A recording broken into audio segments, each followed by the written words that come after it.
आइए अब भागवत जी के प्रथम स्कंद में हम लोग प्रवेश करते हैं।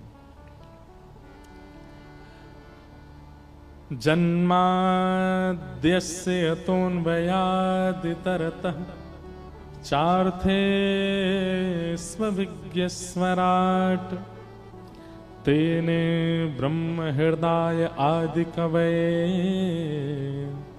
मुह्यन्ति यत्सूरयः तेजो वारिमृदां यथा विनिमयो यत्र तृषगो मृषा धाम्ना स्वेन सदा निरस्तकुहकं सत्यम परम धीमहि। भागवत जी का पहला श्लोक। जो परमात्मा जन्म और मृत्यु के चक्र से परे हैं, बल्कि जिनके हाथ में जन्म मृत्यु का चक्र होता है। चार्थे स्वविज्ञ स्वराट, जो अविज्ञ हैं, अनविज्ञ नहीं है, सब जानते हैं, उनको सब पता है, उनसे कुछ छुपा नहीं है। तेने ब्रह्म हृदय आदि कवये मुह्यन्ति यत्सूरयः, जो आदि कवि ब्रह्मा आदि जैसे देवताओं को भी अपनी लीला पर मोहित कर लेते हैं, जिनके अधीन सब देवता रहते हैं। पृथ्वी, जल, अग्नि, वायु, आकाश, ये पंच तत्व जिनकी भ्रगुटी टेढ़ी करने पर लीला करती है। धाम्ना स्वेन सदा निरस्तकुहकं सत्यम परम धीमहि। ऐसे परमात्मा इस अमृष दुनिया को, जो मिथ्या है, अपनी माया से सब लोगों को सत्य सी प्रतीत कराते हैं। ऐसे श्री कृष्ण को, ऐसे परम सत्य परमात्मा को हम बारंबार प्रणाम करते हैं। भगवान कौन है? एक बात हमारी बहुत ध्यान से सुनिए सब लोग। ठाकुर जी के प्रति आस्था होना, ठाकुर जी के प्रति श्रद्धा होना, समर्पण होना, ठाकुर जी के प्रति लगाव होना, ये सब बाद की बात। सबसे पहला ये विश्वास होना कि यही सत्य है, ये परम सत्य है। मैं एक बात कथा में कहता हूं, बहुत ध्यानपूर्वक सुनिएगा। हमारा और ठाकुर जी का एक खेल चल रहा है, एक गेम चल रहा है। कौन सा खेल? बचपन में एक खेल खेला था हम लोगों ने।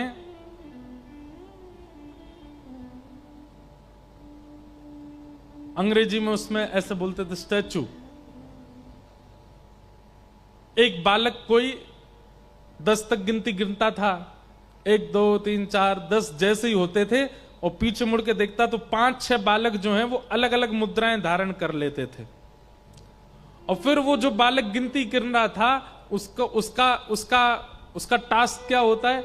जितने मूर्ति बन के खड़े हैं, इनको बिना छुए अपनी बातों से, अपनी क्रिया से, अपनी हरकतों से इनको हंसा के दिखाओ, इनको बुलवा के दिखाओ, इनके हाथ पैर हिला के दिखाओ, और जो जो हिलता जाता था वो आउट होते जाते थे। एक बात कह दें, अन्यथा मत लीजिएगा, इस खेल में हम लोग हार रहे हैं ठाकुर जी की तरह, क्योंकि ठाकुर जी आउट हो ही नहीं रहे हैं, ऐसे ही खड़े हैं पिछले 500 साल से। नाथ द्वार चले जाओ, वहां पे ऐसे ही खड़े हैं। हम सबके घरों में ऐसे ही बैठे हैं, वृंदावन में ऐसे ही खड़े हैं। हम लोगों अपनी भक्ति से, अपने प्रेम से, अपने भाव से, अपनी स्थिति से हिला ही नहीं पाए उनको, वो अभी तक स्थिर ही खड़े हैं। हमें चिंता होनी चाहिए इस बात की कि नाथ,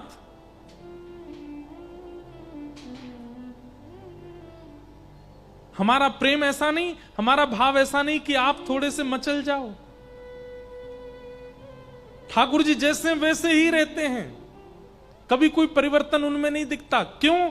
क्योंकि हमारे विश्वास में कहीं ना कहीं अभी कमी है, हमारे प्रेम में कमी है, हमारी भावनाओं में, हमारी श्रद्धा में कमी है।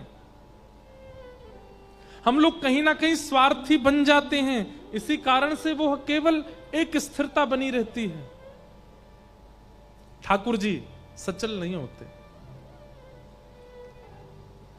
श्री नामदेव जी महाराज, श्री तुकाराम जी महाराज, ज्ञानेश्वर माउली, जनाबाई, ये जितने नाम हैं भक्तों के, इन सब ने ठाकुर जी को सचल किया, और आज की भाषा में कहूं तो आउट किया था। ठाकुर जी हिल गए थे इनके लिए।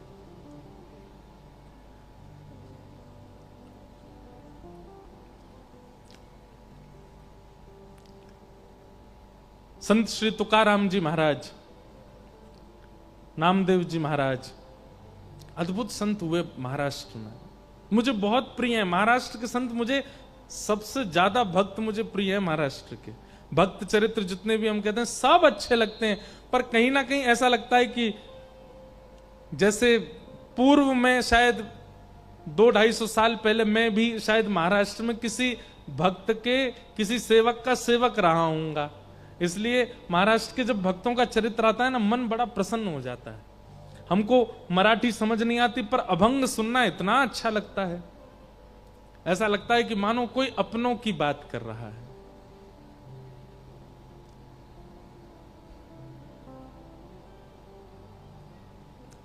नामदेव जी महाराज एक दिन कीर्तन कर रहे थे, और मंदिर में विराजमान श्री पंडरीनाथ भगवान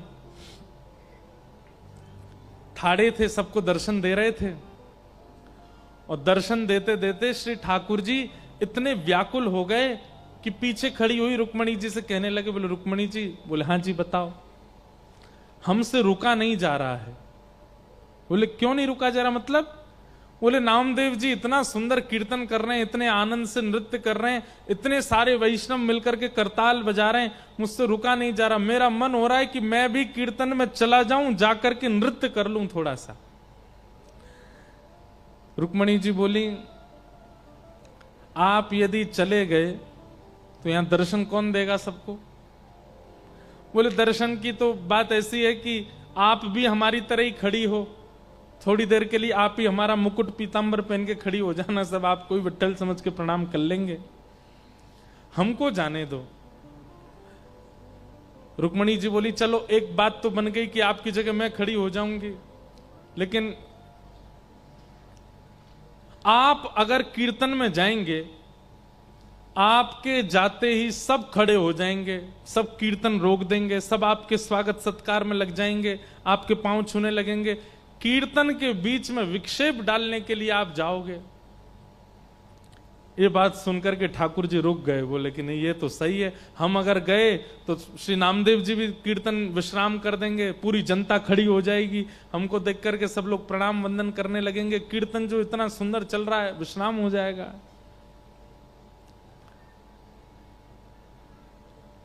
रुक्मणी जी ने जैसे ही देखा कि श्री पंडरीनाथ भगवान थोड़े से मुख मुरझा गया कि कीर्तन में हम नहीं जा पा रहे, हम इस बात को इसलिए बता रहे हैं कि नामदेव जी के शब्द में इतना इतना प्रेम था कि मंदिर में बैठे ठाकुर जी व्याकुल हो रहे थे। नामदेव जी बुलाने नहीं गए, ठाकुर जी व्याकुल हो रहे हैं कि मुझे कीर्तन में जाना है। हम सामने खड़े होकर पुकारते हैं, ठाकुर जी को कोई फर्क नहीं पड़ता, यूं ही खड़े रहते हैं, लेकिन नामदेव दूर कहीं पंडाल में बैठ करके कीर्तन कर रहे हैं और ठाकुर जी मचल रहे हैं कि मुझे जाना है वहां पर। रुक्मणी जी ने जैसे देखा ठाकुर जी का मुख मुरझा गया, तो रुक्मणी जी बोली एक काम कीजिए। बोले क्या? ये आप काली कमली ओढ़ते हैं ना, इसी को सॉल बना करके और ढक करके अपने आप को, और आप चले जाओ कीर्तन में। लेकिन सुनिए, क्या पीछे ही खड़े रहिएगा, कहीं आगे मत जाइएगा, एकांत में बिल्कुल जहां कोई ना हो वहां खड़े होकर के कीर्तन सुन लीजिएगा, थोड़ा आनंद लेके आप आ जाओ। ठाकुर जी बोले ये बढ़िया युक्ति बताई। ठाकुर जी ने तुरंत सॉल ओढ़ी और पूरा अपना सर्वांगीण अंग ढक लिया, काली सॉल और कालो लाला, दिखाई तो दे में नहीं लेकिन ठाकुर जी की पहचान तो चाल से ही हो जाती है, उनकी चाल ही ऐसी मदमस्त है कि कोई ना पहचाने। लेकिन फिर भी ठाकुर जी को यह था कि विक्षेप नहीं हो कीर्तन में, मैं पीछे जाके खड़ा हो जाऊंगा। आहा, ठाकुर जी पीछे आकर के खड़े हो गए। हजारों की तादाद में वैष्णव बैठे थे और श्री पंडरीनाथ भगवान पीछे खड़े होकर के एक दीवार से टेक लगा करके मधुर भाव से नामदेव जी का कीर्तन सुन रहे हैं। और सुनते सुनते सुनते सुनते जैसे जैसे कभी कभी श्रोताओं में उचंग आती है ना, ऐसे ठाकुर जी में उचंग आने लगी। और जैसे ही कीर्तन की गति लय तेज हुई, थोड़ा कीर्तन की गति तीव्र होने लगी, श्री ठाकुर जी भूल गए कि मुझे सबसे छुपना है। वहीं कमर पर हाथ धर के उछल उछल करके कीर्तन करने लगे, नृत्य करने लगे। और नृत्य करते करते ठाकुर जी के नेत्र बंद हो गए। अब जैसे ठाकुर जी नृत्य करने लगे, धीमे धीमे जनता में प्रवेश करने लगे। अब पहले तो लोग उनको जगह नहीं दें अंदर आने की, लेकिन जैसे पीछे मुड़ करके देखें कौन है धक्का दे रहा है, पीछे देखें तो साक्षात पंडरीनाथ, और अपनी कमर पर हाथ धर करके मधुर भाव से नृत्य कर रहे हैं। हल्ला हो गया सब श्रोताओं में, अरे साक्षात पंडरीनाथ आ गए। सब ने मार्ग दे दिया और श्री ठाकुर जी नृत्य करते करते नेत्र बंद हैं, अश्रुपात प्रेमाश्रु गिर रहे हैं नेत्रों से। और कभी भुजा उठा के नृत्य करते हैं, कभी कमर पर हाथ धर के नृत्य करते हैं। सब देख करके आश्चर्यचकित हो गए।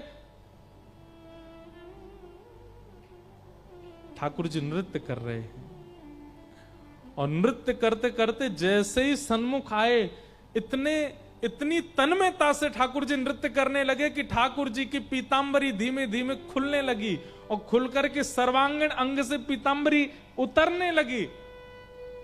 लेकिन ठाकुर जी को भान नहीं है कि मेरी पीतांबरी उतर रही है।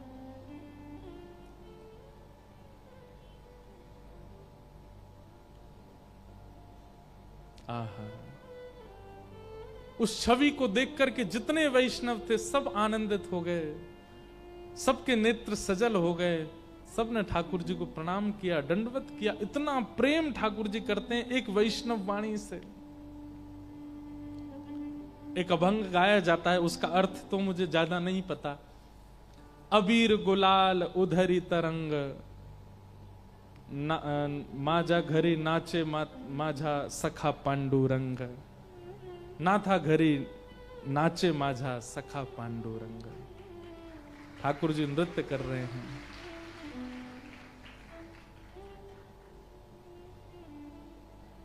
हम वैसे तो बहुत सौभाग्यशाली है कि हम ब्रज में जन्मे, पर कहीं हमारा जन्म महाराष्ट्र में हुआ होता ना तो हम सारे अभंग याद कर करके गाते, तो मराठी हमारी भाषा ही हो जाती ना फिर।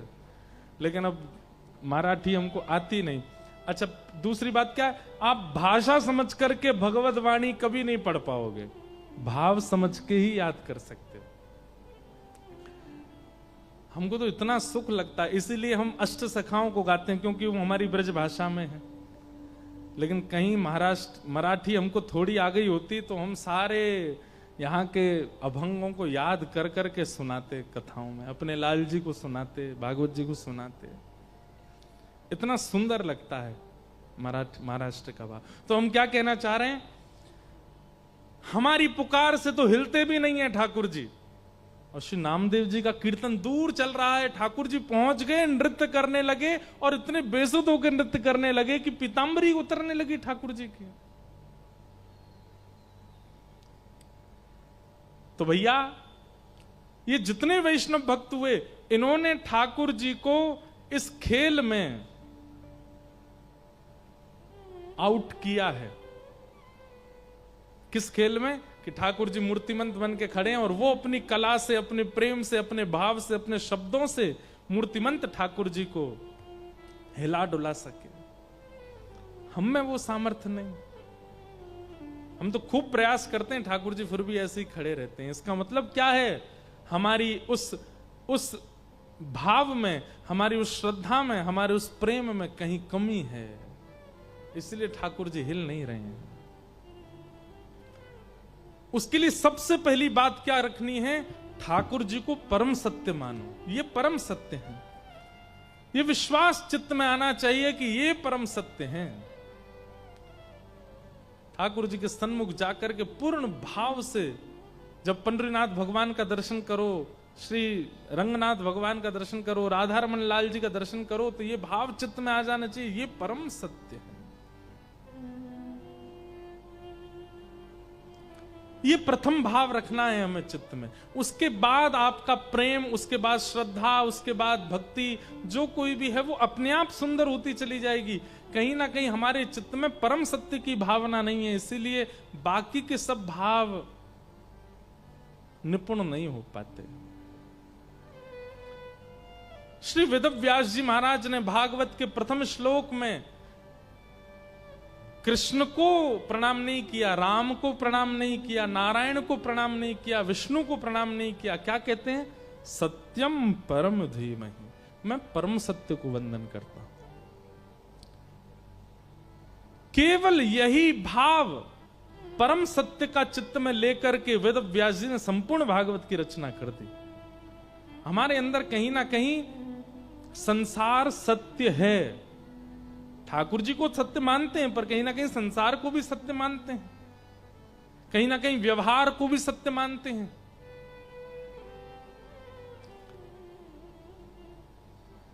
एक बार सुनिएगा, संत श्री तुकाराम जी महाराज, नाम सुना? आप नहीं सुनेंगे तो कौन सुनेगा? है महाराष्ट्र वालों को नहीं पता होगा तो आपको पता है, जैसे हम लोग कीर्तन करते हैं ना, जय जय राम कृष्ण हरि, ऐसे एक कीर्तन और होता है, ज्ञानो बा तुकाराम, ज्ञानो बा तुकाराम, ज्ञानो बा तुकाराम। ये ज्ञानो बा तुकाराम कीर्तन क्यों होता है? एक बार श्री पंडरीनाथ भगवान को शयन करा करके पुजारी जी चले गए, और श्री पुजारी जी जैसे ही नेत्र बंद करके सोए तो उनको क्या दिखा कि ठाकुर जी को मंदिर में शयन करा के आए, कंबल उड़ा के आए, और पुजारी जी के सोते ही नेत्र में स्वप्न क्या आया?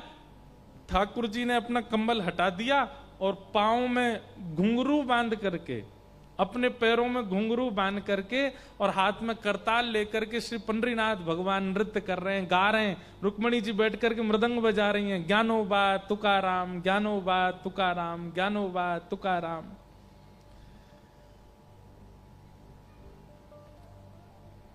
ये दृश्य देख करके पुजारी जी व्याकुल हो गए, बोले मैं ठाकुर जी को सुला के आया, ये कैसा सपना आया कि ठाकुर जी सोए नहीं है। दौड़ करके गए और मंदिर में जाकर के धीमे से भीतर गर्भगृह के अंदर झांक करके देखा तो वहां यही दृश्य दिखा। श्री पंडरीनाथ भगवान हाथ में करताल लिए, मंजीरा लिए, ज्ञानो बा तुकाराम, ज्ञानो बा नृत्य कर रहे थे। रुक्मणी जी मृदंग बजा रही हैं और श्री ठाकुर जी नृत्य कर रहे हैं।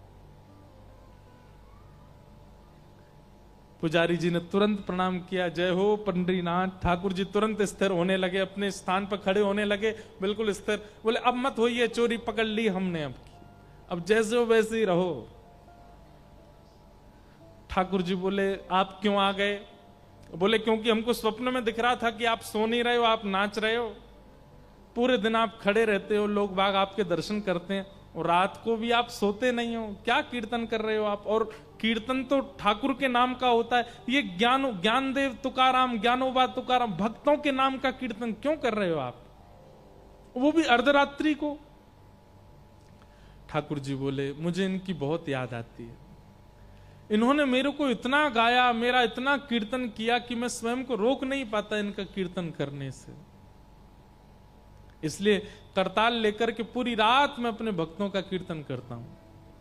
पुजारी जी बोले एक बात बताइए, भक्त तो आपके बहुत सारे हुए, लेकिन आप केवल ज्ञानोबा तुकाराम ही क्यों? ये दो मतलब आपके ज्यादा प्रिय हैं।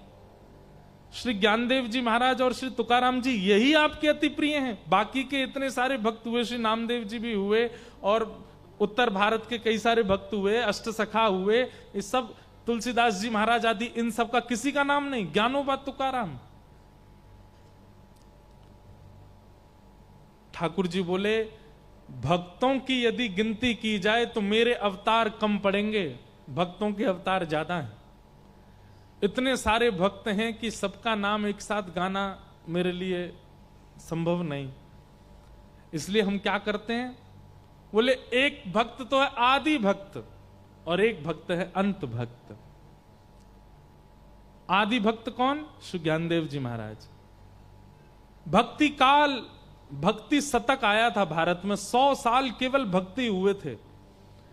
भक्ति शतक के सबसे पहले भक्त हैं श्री ज्ञानेश्वर माउली। इसलिए ठाकुर जी कहते हैं पहला नाम मैं उनका लेता हूं। और श्री भक्ति शतक के सबसे विश्राम के भक्त हैं श्री तुकाराम जी महाराज। छत्रपति शिवाजी महाराज के समय पर तुकाराम जी महाराज। तो ये 100 साल की जो भक्ति काल आया था उसमें प्रथम हुए श्री ज्ञानदेव जी, दूसरे हुए, अंतिम हुए श्री तुकार। इसलिए हम इन दोनों का नाम बोलते हैं। इस बीच में जितने भक्त हैं सबको, सबके नाम अपने आप उच्चारित हो जाते हैं। इसलिए ज्ञानोबा तुकाराम। पुजारी जी इतने प्रसन्न हो गए, बोले जय जय, आप विश्राम करो। बोले कल से हम नियम लागू करवा देंगे, जय जय राम कृष्ण हरि तो कीर्तन होगा ही, और साथ में ज्ञानोबा तुकाराम, ज्ञानोबा तुकाराम ये कीर्तन भी होगा। तो जब हम राम कृष्ण हरि गाते हैं, हम लोगों का मन नृत्य करता है, पर बीच बीच में जब ज्ञानोबा तुकाराम गाते हैं तो श्री पंडरीनाथ भगवान नृत्य करने लगते हैं, आनंदित हो जाते हैं, मेरे भक्तों का नाम गा रहा है। एक बात कहें, कभी कोई अपराध आपसे बन जाए, कभी कोई पाप आपसे बन जाए और आपको उसका भय लगता हो कि नाथ मुझसे ये गलती हो गई, अब इसकी मैं क्षमा कैसे मांगूं, खूब सारे भक्तों का नाम कीर्तनबद्ध करके ठाकुर जी के आगे गा देना। खूब सारे भक्तों के नाम कीर्तनबद्ध करना। हम लगे हैं, आज ही हमारे मन में ये भाव आया कि एक कीर्तन ऐसा बनाएं जिसमें केवल भक्तों के नाम हो, और भक्त नाम कीर्तन करके ठाकुर जी को प्रसन्न कर दो। कभी कोई अपराध बन जाए, वो भक्त नामा, वैसे तो भक्त नामावली है, हमारे भक्तमाल जी में भी गाई जाती है, ब्रज के रसिक संत गाते हैं, भक्तों के नाम गाते हैं। पर एक सहज कीर्तन बनाने का मन है कि एक कीर्तन ऐसा बनाएं कि कभी ठाकुर जी के सामने बैठ करके गावें, ठाकुर जी प्रसन्न हो जाए। तुकाराम जी महाराज जिनका मैं स्मरण कर रहा था, संत श्री तुकाराम जी महाराज अद्भुत महापुरुष हुए।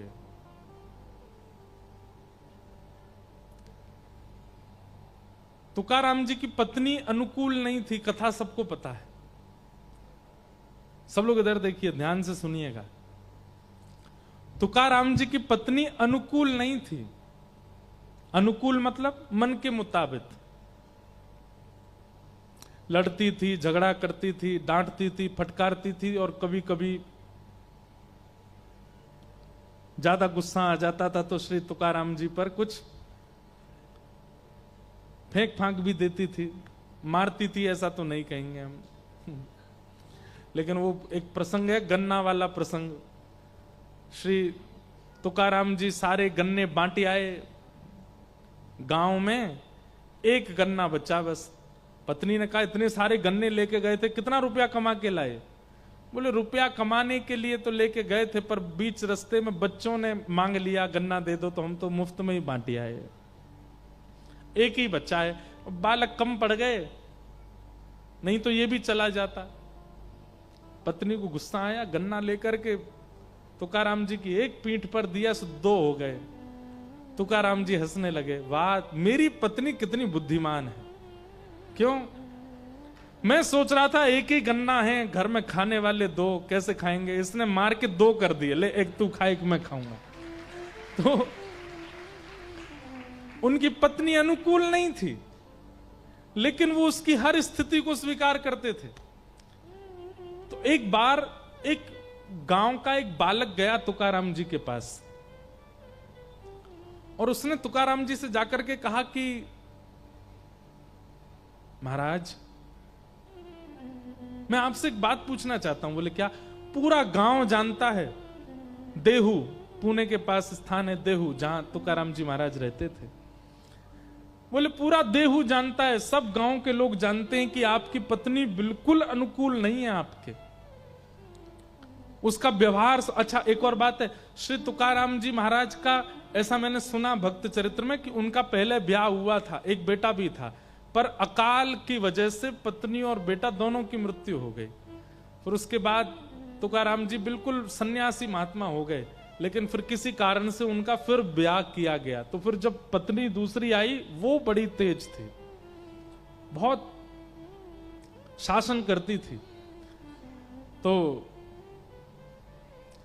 उस बालक ने कहा, पूरा गांव जानता है, पूरा देहू जानता है कि आपकी पत्नी बिल्कुल अनुकूल नहीं है, लेकिन फिर भी आप इतने प्रसन्न दिखते हैं। आप जब अपने घर से निकलते हैं तो हजारों लोग आपके दर्शन के लिए खड़े रहते हैं। अरे कहां तक कहें, भारत के सम्राट छत्रपति शिवाजी महाराज, वो आपके यहां जगह जगह जब आपका कीर्तन होता है तो पहुंचते हैं और ससम्मान आपका इतना आदर करते हैं, इतना सम्मान करते हैं, सब आपकी इतनी सम्मान करते हैं। पर बात तो सत्य है कि जग सम्मान करता हो, घर का अत्यंत समीप व्यक्ति यदि इतना इतना शासन करता हो, इतना गंदा बोलता हो, मन प्रसन्न कैसे रह सकता है? आप सबसे ज्यादा समय अपनी पत्नी के साथ व्यतीत करते हैं और वो बिल्कुल आपका सम्मान नहीं करती। मैं बस आपसे यह जानना चाहता हूं, इस प्रसन्नता का राज क्या है? आपको चिंता नहीं होती? आपका मन व्याकुल नहीं होता?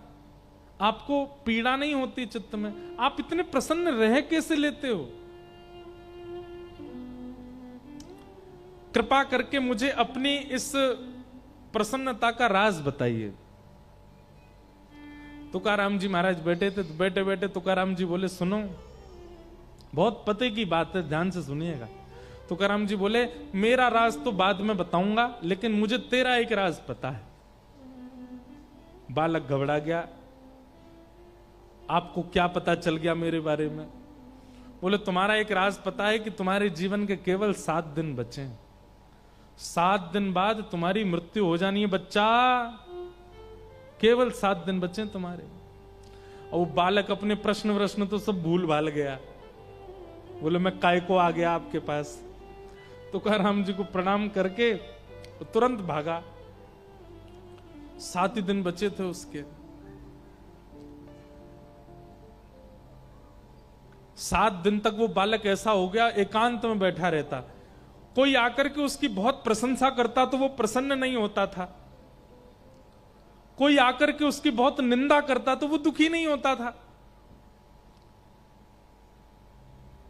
कोई आकर के उसका बहुत सम्मान करता था तो उसको पीड़ा नहीं होती थी, कोई उसका अपमान कर देता था तो वो सोचता था, भाई जीवन के 7 ही दिन बचे, कर ले अपमान, तू भी क्या करेगा। 24 घंटा केवल राम कृष्ण हरि, राम कृष्ण हरि, राम कृष्ण हरि। जीवन के 7 दिन बचे, मैंने ये भी अपराध किया था, मैंने ये भी पाप किया था, मुझसे ये भी गलती हो गई थी, हे ठाकुर जी मुझे क्षमा कर देना, मेरे जीवन का बस 7 दिन बचे हैं, मुझे सदगति दे देना, हे ठाकुर जी।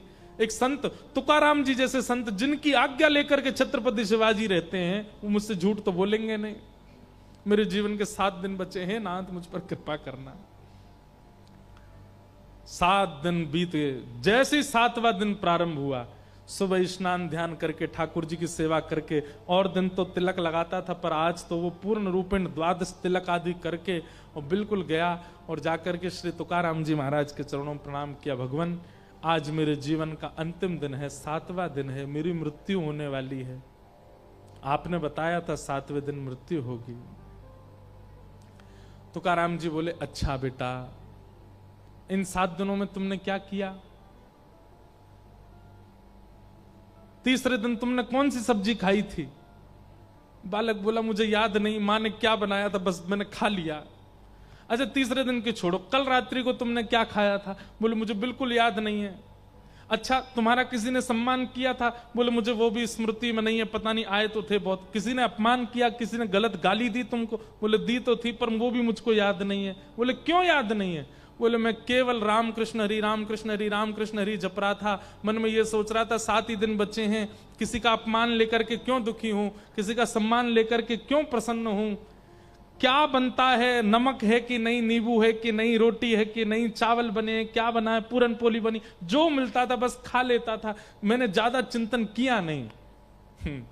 तुकाराम जी बोले, यही मेरे जीवन का राज है, मैं कुछ चिंतन नहीं करता, मैं हर दिन को अपना अंतिम मानता हूं, मुझे बस यही लगा रहता है कि मेरे कभी भी प्राण जा सकते हैं, किसी की निंदा लेकर के दुखी क्यों हूं, किसी की प्रशंसा लेकर के ज्यादा प्रसन्न क्यों हूं, मेरा हर दिन अंतिम है।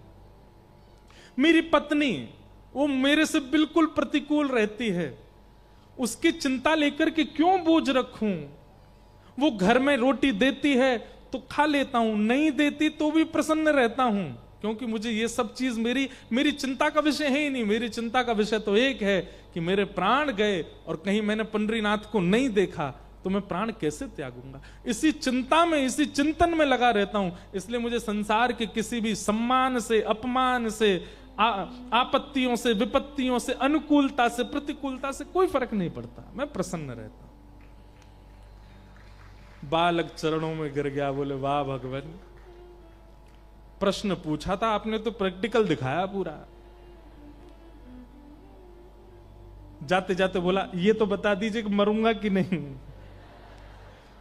बोले मरोगे, हर क्षण मरोगे, ये चिंतन जाने ही मत दो।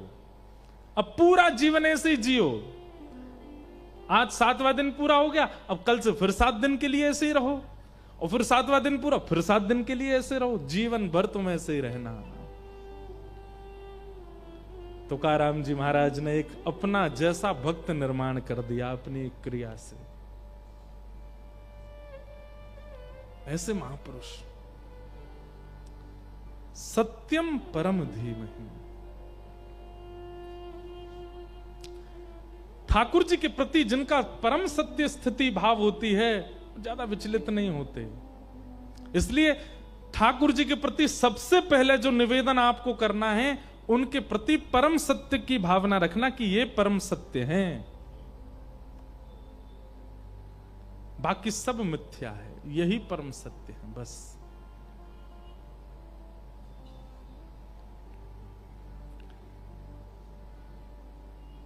कि धर्म प्रोजित कई तवोत्र परमो निर्मत्सराणाम सताम वैद्यम वास्तवमत्र वस्तु शिवदम तापत्रयोन्मूलनम श्रीमद्भागवते महामुनि कृते किं वा परैरीश्वर सद्यो हृदयवरुध्यते त्रिकृतभिः शुश्रूषुभिस्तच्छणा।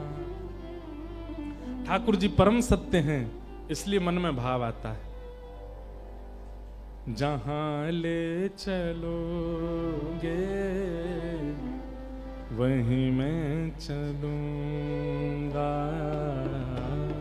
जहां ले चलोगे वहीं मैं चलूंगा। हाँ, जहां ले चलोगे वहीं मैं चलूंगा, जहां ले चलोगे वहीं। गाइएगा सब लोग। हो जहां नाथ रख दोगे, जहां नाथ रख दोगे, जहां नाथ रख दोगे,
कैसे कहूँगा, जहाँ ले चलोगे वही मैं चलूँगा। जहाँ ले चलोगे वही ले चलूँगा। जहाँ ले चलोगे वही मैं चलूँगा।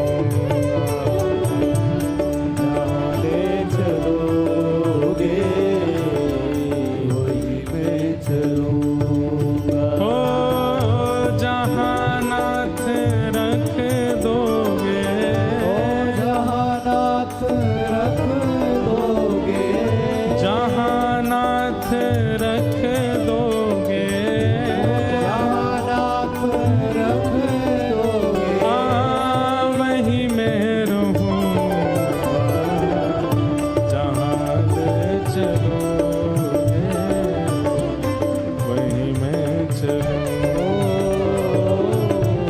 जहाँ ले चलोगे वही मैं चलूँगा। ओ तुम्हारे ही दिल है, तुम्हारी ही रातें, कृपा दृष्टि सब पर रहती तुम्हारी। तुम्हारे ही दिल है, ये रातें तुम्हारी, कृपा दृष्टि सब पर रहती तुम्हारी। हो तुम्हारे ही दिल है, ये रातें तुम्हारी, कृपा दृष्टि सब पर रहती तुम्हारी। तुम्हारे ही दिल है, ये रातें तुम्हारी, कृपा दृष्टि सब पे रहती तुम्हारी। सुख दो या गम जो भी, सुख दो या गम जो भी, सुख दो या गम जो भी, सुख दो या गम जो भी, मैं प्रेम से सहूँ। जहाँ ले चलोगे वही मैं चलूँगा। जहाँ ले चलोगे वही ले चलूँगा।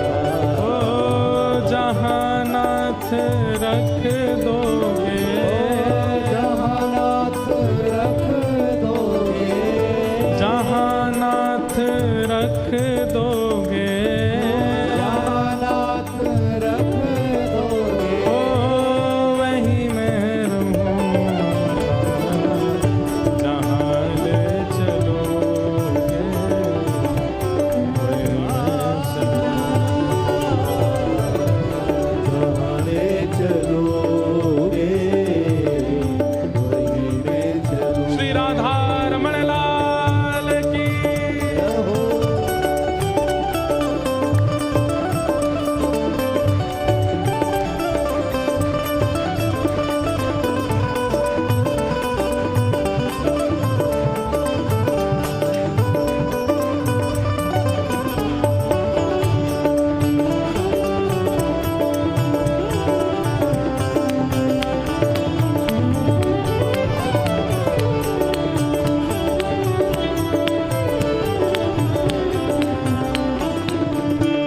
और सबसे विशेष गुण जो भक्त का होना चाहिए, हो न कोई शिकायत,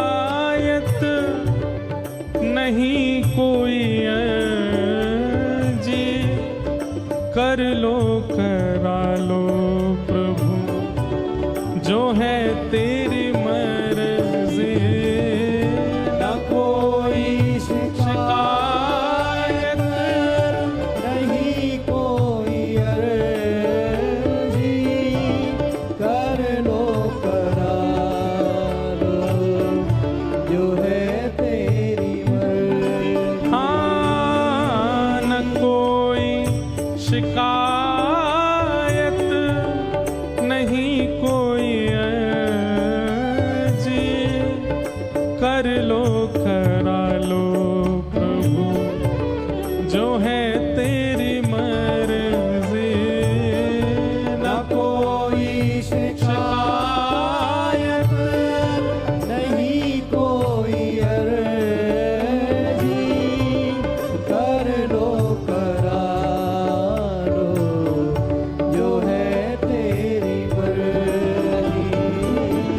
राधा रमण लाल मेरे, राधा रमण लाल मेरे, राधा वल्लभ लाल मेरे, राधा वल्लभ लाल मेरे, मैं तेरा ही रहूँगा जहाँ ले चलोगे वहीं मैं चलूँगा,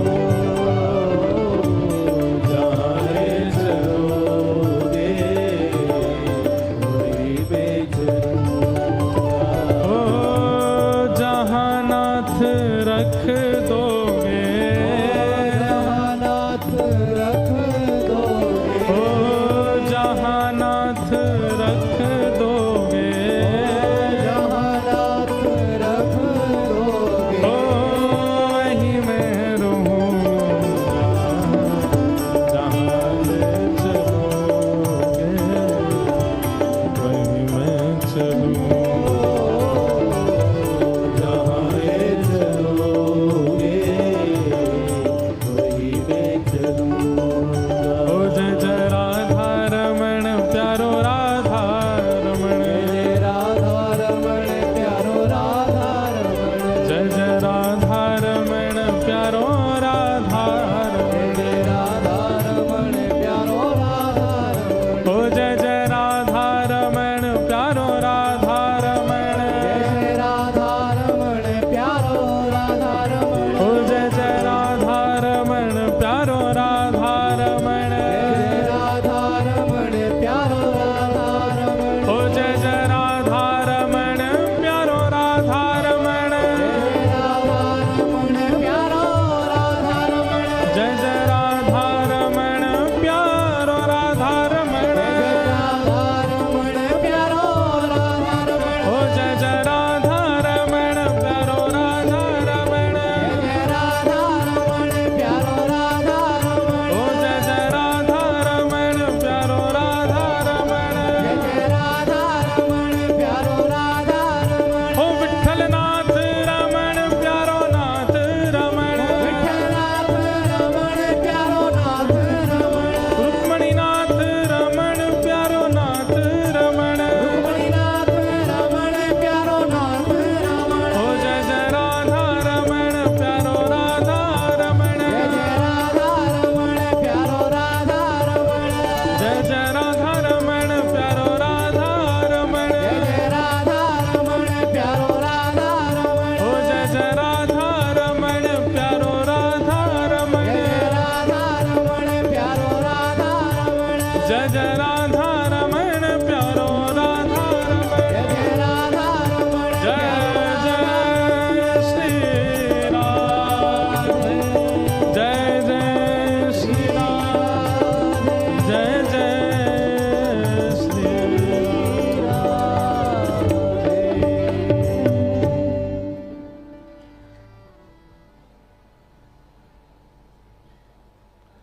बोलो वृंदावन बिहारी लाल की। सत्य, परम सत्य की स्थिति ठाकुर जी के प्रति रखना, उनके लक्षण इस भजन में सब बताए गए हैं। परम सत्य की स्थिति कैसी होती है? न कोई शिकायत, न कोई अर्जी, कर लो करा लो प्रभु जो है तेरी मर्जी।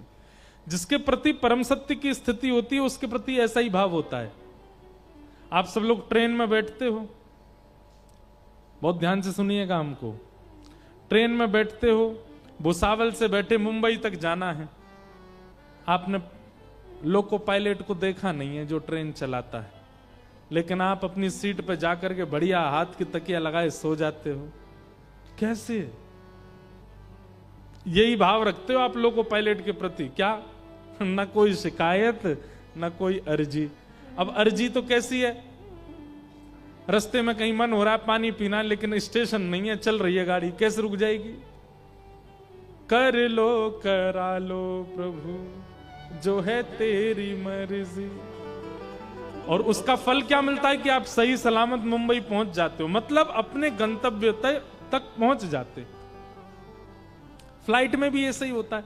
पायलट को हम जानते नहीं, उसको देखा नहीं, पर उसके प्रति इतना समर्पित होकर के बैठ जाते हैं। अब बताओ, कोई व्यक्ति हमारी जान के साथ खेल रहा है, 30,000 फीट पे ले गया हमको ऊपर, और वो भी हम उसको पैसा दे के और गए 18,000 की टिकट करा करके, उससे कहते ले चल भैया हमको। मतलब यहां 6-7 फीट से आदमी गिर जाए तो हड्डी टूट जाती है, 30,000 35,000 फीट से अगर वो गेर दे हमको, लेकिन उसके प्रति हम कैसा विश्वास रखते हैं। लोग बाग सो जाते हैं फ्लाइट में जाकर के, बढ़िया खाना पीना खाते रहते हैं, आनंद करते हैं, फोन चलाते हैं, गाने सुनते हैं, क्यों? पायलट के प्रति एक अंधविश्वास है। अच्छा, अंधविश्वास को लोग गलत रूप में लेते हैं। अंधविश्वास का मतलब लोग ऐसा सोचते हैं कि जो है पाखंड के प्रति ऐसा। अंधविश्वास का मतलब नेत्र बंद करके विश्वास, और वही विश्वास आपको आपके गंतव्य तक पहुंचा देता है। लेकिन भैया ये लोको पायलट हैं, वो पायलट हैं, इनसे भी कभी गलती हो सकती है, इन पे भी इतना भरोसा मत करो। थोड़ा भय तो रखा करो चित्त में, लेकिन फिर भी हम नहीं होते। और जिन पर बिल्कुल निर्भीक होकर के विश्वास करना चाहिए, उनसे हमारा वो भय बना रहता है। ठाकुर जी से, ठाकुर जी के प्रति हमारे चित्त में कहीं ना कहीं भय बना रहता है। ठाकुर जी के प्रति कैसा भय रहता है? अपने जीवन को लेकर के, अपने भविष्य को लेकर के, अपनी गति को लेकर के हम लोग एक अविश्वास में रहते हैं, हम लोग एक भय में रहते हैं, पता नहीं क्या होगा, पता नहीं क्या होगा। अरे विश्वास करो, ठाकुर जी को सबसे पहले तो अपने जीवन का पायलट बना दीजिए, और फिर तान दुपट्टा सोइए, आनंद करो, ठाकुर जी आनंद से पहुंचा देंगे। विचलित होने की बात नहीं।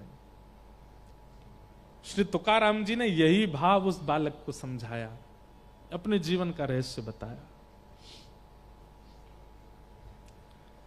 ठाकुर जी के प्रति परम सत्य की भावना।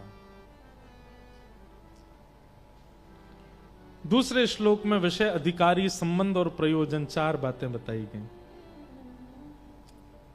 कि धर्म प्रोजित कैतवोत्र परमो निर्मत्सराणाम सताम वैद्यम वास्तवमत्र वस्तु शिवदम तापत्रयोन्मूलनम श्रीमद्भागवते महामुनि कृते किं वा परैरीश्वर सद्यो हृदयवरुध्यते त्रिकृतभिः शुश्रूषुभिस्तत्क्षणात्। बहुत सावधानी से। अच्छा, एक बात हम सोच के आए थे, पूछेंगे सबसे, आप में से विट्ठल भगवान के दर्शन किए कितने लोगों ने? पंढरपुर कौन कौन गया? अब फिर ठीक है। मेरे को मन में ऐसा आया, मैंने कि भाई यहां से पंढरपुर बहुत दूर है, हम रोज विट्ठल भगवान गाए जा रहे हैं, क्या पता चली इनमें से कोई गया ही नहीं हो वहां पे। तो अच्छा है कि आप सब गए हो, जाना चाहिए। बड़े प्यारे ठाकुर हैं श्री पंडरीनाथ। धर्म प्रोजित कैतवोत्र परमो। श्रीमद् भागवत का विषय क्या है? बहुत ध्यान से सुनिएगा, सावधानी रखिए।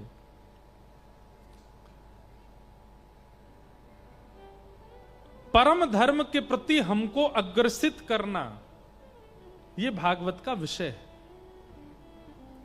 अभी हम लोग धर्म का निर्वहन कर रहे हैं।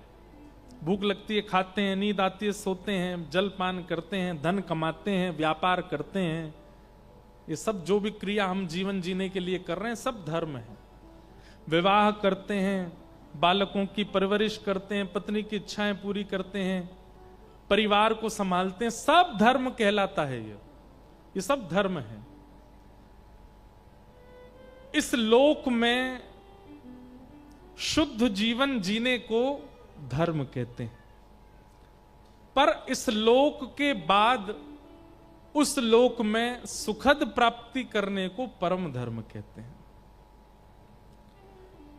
इस लोक में हमें क्या करना है वो सब आप सब कर रहे हैं, वो धर्म है। पर परलोक में हमें किस प्रकार से जाना है, उसकी प्राप्ति कैसे करनी है, उसकी जो क्रिया है उसको परम धर्म कहते हैं। भगवत गीता और भागवत, ये 2 बातें। हम लोग भागवत सुन रहे हैं, भगवत गीता नहीं। कई बार तो मेरा सिर खराब होता है तब जब कथा सुनने वाला 7वें दिन प्रणाम करके ये कह दे, महाराज जी क्या सुंदर गीता पर प्रवचन किया आपने, भगवत गीता बहुत अच्छी सुनाई। उस समय मन करता है भाई तुम्हारे चरण कहाँ हैं, लाओ हम प्रणाम कर ले तुमको। पूरी कथा होगी, तुमको ये नहीं पता थी कि भगवत गीता नहीं भागवत है। श्रीमद् भगवत गीता वो जीवन कैसे जीना चाहिए वो बताती है, लाइफस्टाइल कैसी हो, अपने जीवन के निर्णय कैसे हों, इस पृथ्वी पर जब तक रहना है तब तक कैसे रहना है, क्या करना है, किस प्रकार का व्यवहार करना, एक अच्छा मानव बनना सिखाती है भगवत गीता। पर भगवत प्राप्ति, भगवत गीता के वक्ता जो श्री कृष्ण हैं, उनकी प्राप्ति यदि करनी है तो उसके लिए तो भागवत के आश्रय में आना पड़ेगा। भागवत, और उन भगवत प्राप्ति को ही हम परम धर्म कहते हैं। पृथ्वी पर रहना और यहां सुखद जीवन जीना वो धर्म है, पर इस पृथ्वी के पश्चात भगवत प्राप्ति करना और उसकी सुखद प्राप्ति की इच्छा चित्त में रखना और उसकी क्रियाएं करना वो परम धर्म है। भागवत का विषय धर्म नहीं, परम धर्म है। मतलब इस कथा में आगामी 7 दिनों तक केवल वही व्यवहार, वही बातें, वही नियम बताए जाएंगे जिससे भगवत प्राप्ति सुखद हो सके। एक बात हम आपसे स्पष्ट रूप से कहें, सब जानते हैं इस बात को, हमारे जीवन का अकाट्य सत्य क्या है? मृत्यु। हमारा भुसावल में घर बनाना एक सपना रहता है, ब्याह करना सपना होता है, बच्चे होंगे सपना होता है, बच्चों को उस स्कूल में पढ़ाएंगे सपना होता है, बच्चों का ऐसा ब्याह करेंगे सपना होता है, अपने माता पिता के लिए ये करेंगे सपना होता है।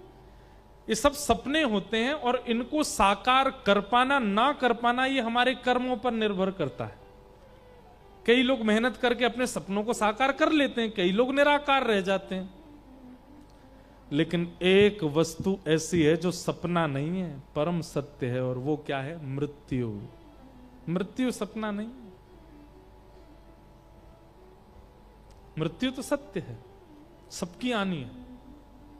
आया है सो जाएगा राजा रंक फकीर, कोई सिंहासन चढ़ चला, कोई बंधा जंजीर। सबको जाना है, ये बात सब जानते हैं, लेकिन उस परम सत्य के लिए हमने कभी कुछ क्रिया की नहीं। कभी उस परम सत्य को सुधारने के लिए हमने कोई कर्तव्य निर्वहन किया नहीं। उस परम सत्य को श्रेष्ठ बनाने के लिए जो क्रियाएं हैं, जो कर्तव्य हैं, वो जहां सिखाया जाए उसको भागवत कहते हैं।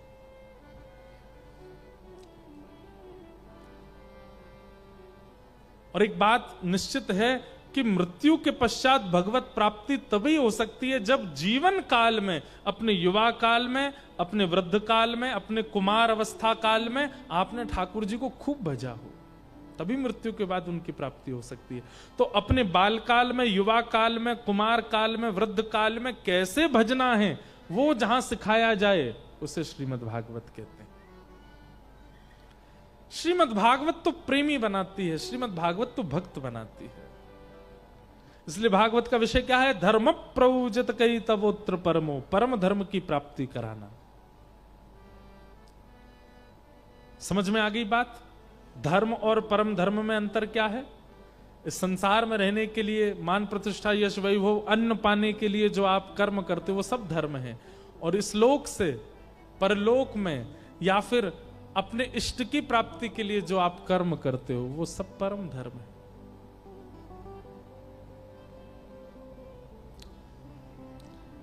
भागवत जी का अधिकारी कौन है? तो कहते हैं निर्मत सराणाम सताम। श्रीमद् भागवत की कथा हो रही है, वक्ता सुना रहे हैं, कितनों को समझ आ रही है? उतनों को ही समझ आएगी जिनके चित्त में मात्सर्य दोष नहीं है। जोग जोग धर्म प्रोजित कई तवोत्र परमो, निर्मत्सराणां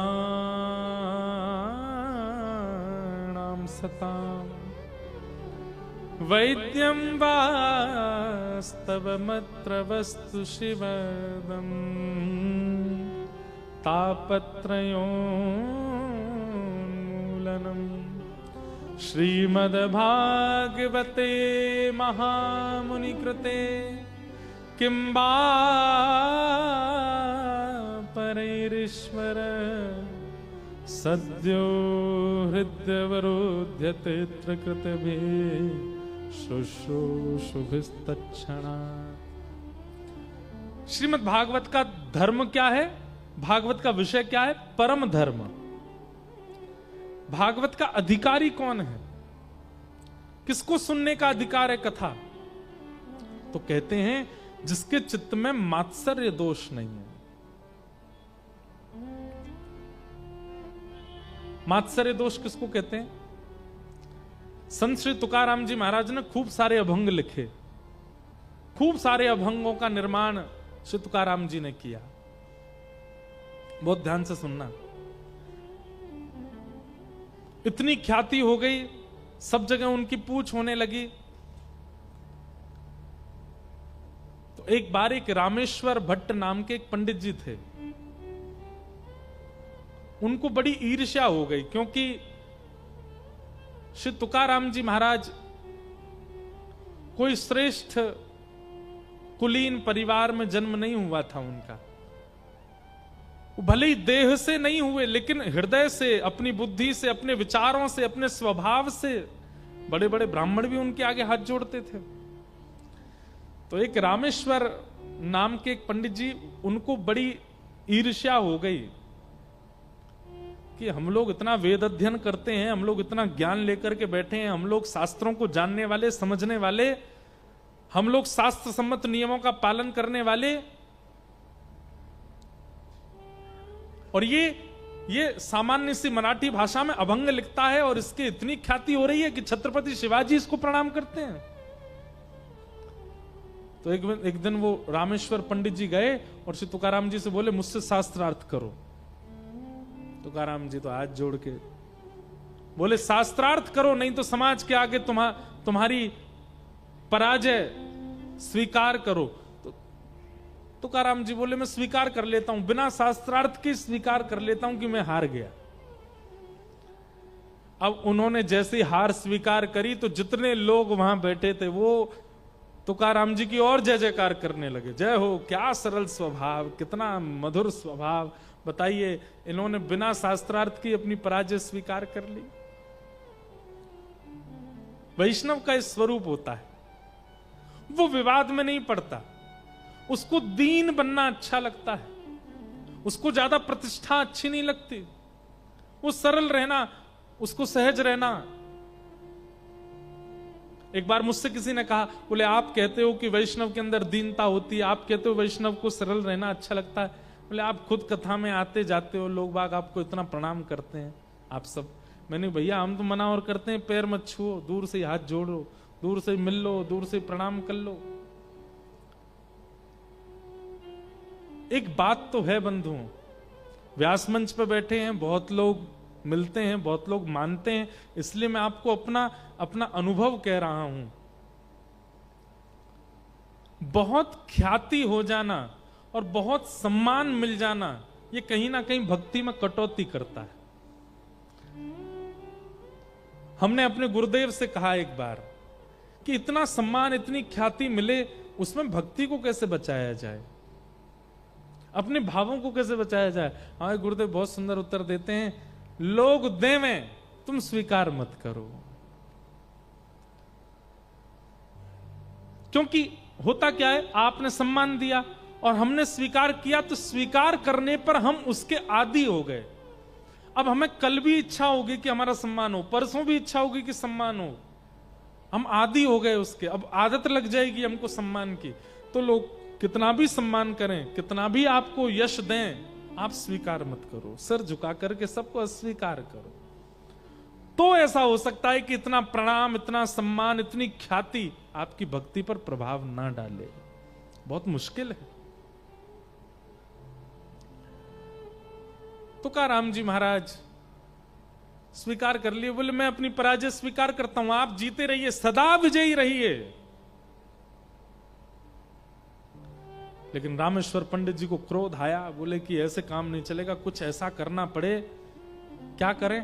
तो उन्होंने जो ग्रंथ लिखते थे अपनी स्याही से, जो तुकाराम जी अभंग लिखते थे, अभंगों का ग्रंथ उठाया और ले जाकर के एक नदी में फेंक दिया। तुकाराम जी के नेत्र सजल हो गए, क्योंकि हृदय के भाव श्री विठ्ठल भगवान को प्रसन्न करने के लिए लिखे थे, किसी जनमानस को प्रसन्न करने के लिए नहीं, ठाकुर जी को प्रसन्न करने के लिए लिखे थे, और इन्होंने फेंक दिया सब नदी में। और ऐसा करके वो रामेश्वर पंडित जी चले गए। 13 दिन तक तुकाराम जी वहीं बैठे बैठे रोदन करते रहे, स्मरण करते रहे ठाकुर जी का। तुरंत ठाकुर जी हृदय में प्रकट हुए और प्रकट होकर के कहा, नेत्र खोल करके उस नदी के पास जाओ, देखो।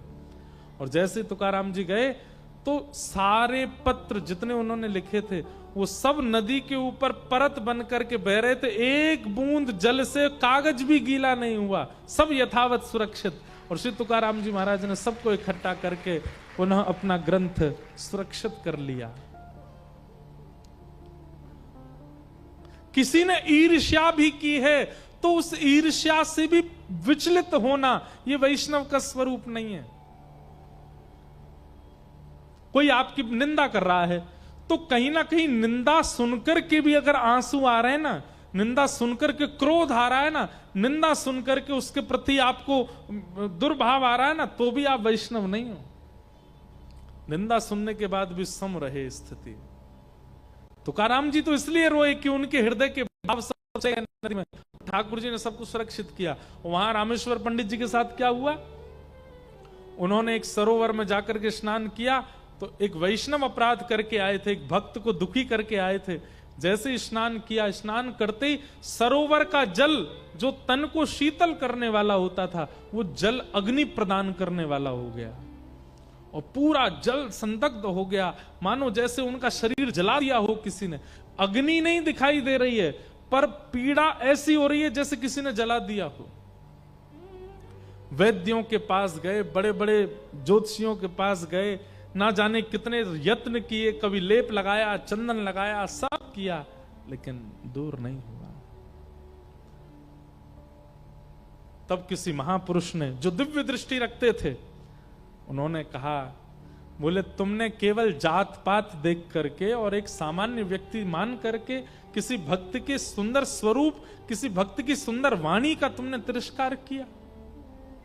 अब ये पीड़ा तुम्हारी तभी दूर होगी, जाके उनको प्रणाम करो। रामेश्वर जी आए, आकर के श्री तुकाराम जी को जब वंदन किया, प्रणाम किया, तुकाराम जी ने हृदय से लगाया, तुकाराम जी के हृदय से लगी उनकी सारी पीड़ा समाप्त हो गई। जितना उनके शरीर में जलन हो रही थी सब धीरे धीरे समाप्त हो गया। ईर्ष्या निर्मत्सराणाम, कथा सुनने का अधिकारी नहीं है ईर्ष्यालु व्यक्ति। लेकिन क्या बताएं साहब, सब ईर्ष्या से युक्त हैं। संसार में कोई ऐसा व्यक्ति नहीं जिसके चित्त में तनिक ईर्ष्या नहीं होती हो। और ईर्ष्या कब होती है पता है? जब किसी अन्य की अत्यंत प्रशंसा सुनाई दे जाती हो, किसी की बहुत योग्यताएं हो, आपसे अधिक कोई श्रेष्ठ बन जाए, ईर्ष्या प्रकट हो जाती है। और वो ईर्ष्या कथा का, केवल कथा का नहीं, वो ठाकुर जी का ही अधिकारी नहीं। मैं कथाओं में कहा करता हूं, आपके अंदर जितने दोष हैं सब दोष ठाकुर जी से मिलने में बाधा नहीं बनेंगे, लेकिन अगर आपके चित्त में ईर्ष्या है तो ठाकुर जी से मिलने में बहुत बड़ी बाधा है। चित्त में काम है, चित्त में क्रोध है, चित्त में लोभ है, ठाकुर जी से मिल पाओगे आप, उसके बाद भी कोई दिक्कत नहीं होगी। लेकिन आपके चित्त में यदि ईर्ष्या है तो क्षमा कीजिए, इस जन्म में तो मुमकिन नहीं है कि आपको पंडरीनाथ प्रत्यक्ष दिख जाए। ईर्ष्यालु व्यक्ति को ठाकुर जी नहीं दिखते। ईर्ष्यालु व्यक्ति को कथाएं समझ नहीं आती, वो सिर ही खुजाता रहता पूरी कथा में, फोन ही चलाता रहेगा, यूं देखेगा, कभी यूं देखेगा, कभी यहां करेगा, ऐसे करेगा। हम बोलते नहीं है पर हमको ऊपर से सब दिख जाते हैं। जो व्यक्ति बहुत विचलित बैठा होता है ना, तो मन में समझ आया इसके चित्त में ईर्ष्या जरूर है। एक स्थिर आसन में नहीं बैठ सकता श्रोता, ऐसा होता रहे, यूं होता रहे, उधर दिखता है, इधर आ जा, तू भी यहां पे बैठ जा। अरे भाई, इतनी विचलनता, देहाभिमान शून्य हो जाए कथा में, उसको यह भी पता ना चले कि पिछले 2 घंटे से एक ही आसन में बैठा हूं मैं। मन बुद्धि चित्त एकाग्र होकर के केवल नेत्र दर्शन कर रहे हैं, कान श्रवण कर रहे हैं, और कान जो सुन रहे हैं मन में वो झांकी दिख रही है, ये श्रोता होता है।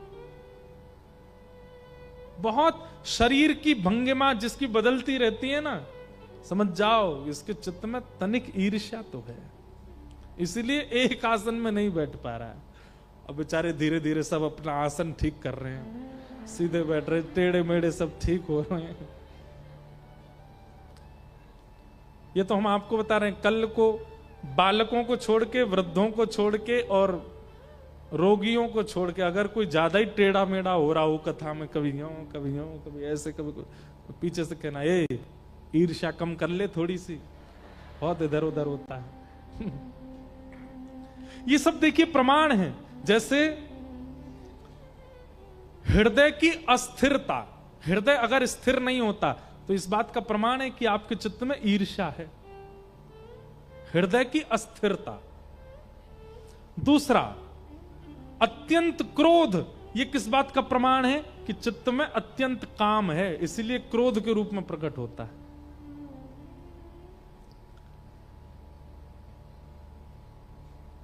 अत्यंत निद्रा आलस्य का प्रमाण है, आलस्य है इसीलिए निद्रा है।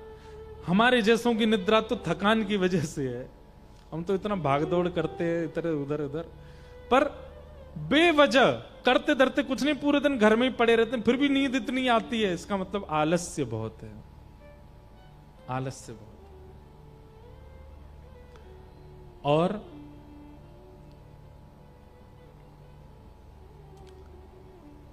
मोह, कृषि के प्रति भयंकर मोह, ये आसक्ति का प्रमाण है कि चित्त में आसक्ति दोष है, इसीलिए मोह बहुत ज्यादा है।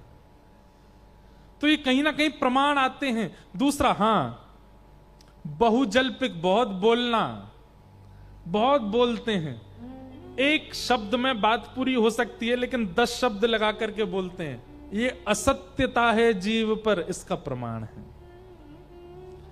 बहुत ज्यादा बोलने वाला व्यक्ति कहीं ना कहीं असत्य संभाषण करता है, इसीलिए बहुत बोलने की आदत हो जाती है उसकी। और बहुत खाना, बहुत भोजन करना भोगी व्यक्ति का प्रमाण है, ये भोगी है। बहुत चिंता करना, चिंतित होते रहना, ऐसा हो जाएगा, ऐसा हो जाएगा, ये बात है, ये बात है, ये अविश्वासी व्यक्ति का प्रमाण है, उसके अंदर विश्वास नहीं है, इसीलिए चिंता में रहता है। ये सब एक दूसरे के प्रमाण हैं। अगर किसी में ये लक्षण दिखता है तो समझो उसके अंदर ये दोष है, ये लक्षण दिखता है तो ये दोष है, पर हमको दोष देखने नहीं है। ये दोष दृष्टि मत रखना, यहां पे आके सब में दोष ही देखने लग जाओ। घर में जाओ, घर के बेटा बेचारा 2 रोटी से 3 रोटी मांग ले, तो महाराज जी आज कह रहे थे कथा में, 3 रोटी खाता है तू इतना खाता है, सोता रहता है दिन भर, आलस्य का प्रमाण है। बहुत क्रोध करते हो, सब पता है मुझे। बोले क्यों? महाराज जी कह रहे थे जिसके अंदर काम होता है वही क्रोध करता है। ऐसा मत करना भैया, आपके घर में कलेश नहीं करवाने हमको। ये तो हम एक बात बता रहे हैं ताकि खुद में देखो, दूसरों में नहीं। महाराष्ट्र में संत हुए श्री विनोबा भावे। विनोबा भावे से कहा, महाराज जी से पूछा गया, भक्त और राक्षस एक एक शब्द में बताइए। भक्त की परिभाषा एक शब्द में और राक्षस की परिभाषा एक शब्द में। इतना सुंदर उत्तर दिया उन्होंने। वे कहते हैं, जो खुद में दोष देख करके सब में गुण देखे वो भक्त, और जो सब में दोष देख करके खुद में गुण देखे वो राक्षस। कितना अच्छा उत्तर। बोले जो मर्यादा पुरुषोत्तम, अति सुकुमार, अति कोमल, अति सुंदर राम में भी दोष देख ले वो रावण है। और जो बालकों के हत्यारे अश्वत्थामा में भी गुण देख ले वो द्रौपदी भक्त है।